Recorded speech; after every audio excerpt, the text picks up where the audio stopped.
हे गर्भसंस्कार हे एवढंच प्रचलित आहे. बट खऱ्या अर्थानं या प्रोसेसला म्हणजे एक आई आणि बाळाचं जेव्हा नाळ जुडलेलं आहे, तेव्हा केलेल्या या प्रोसेसला तुम्ही कोणत्याही नावानं संबोधू शकता. फक्त आपल्याकडे प्रचलित असणारा शब्द म्हणजे गर्भसंस्कार. खरं तर गर्भसंस्कार हा कोणता धार्मिक विधी नाहीये. कारण गर्भसंस्कार ही एक प्रोसेस आहे. सो गर्भसंस्कार कधी चालू केले पाहिजेत तर मी म्हणेन कन्सीव्ह व्हायच्या आधी 90 दिवसपासून ही प्रोसेस चालू केली गेली पाहिजे. बट आज आम्ही जेव्हा कार्यशाळा घेतो, कार्यशाळेला हजारो कपल्स, हजारो लोक उपस्थित असतात. पण उपस्थित असणारे मग प्लॅनिंगमध्ये असतात का तर नाही, प्लॅनिंगमधले असतात. कोणी पहिल्या महिन्याचं असतं, कोणी 5व्या महिन्याचं असतं, कोणी 8व्या महिन्याचं असतं, अगदी कोणी 9व्या महिन्याचं गर्भवती कपल ते असतं.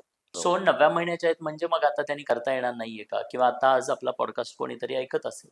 समजा 5व्याच महिन्यात त्या आहेत, मग त्यांना करता येणार नाही का? तर येस, त्यांनाही करता येणार आहे. कारण मुळात हा 9 महिन्यांचा जो काही वेळ मिळालेला आहे, तो वेळ पुन्हा परत कधीच येणार नाही.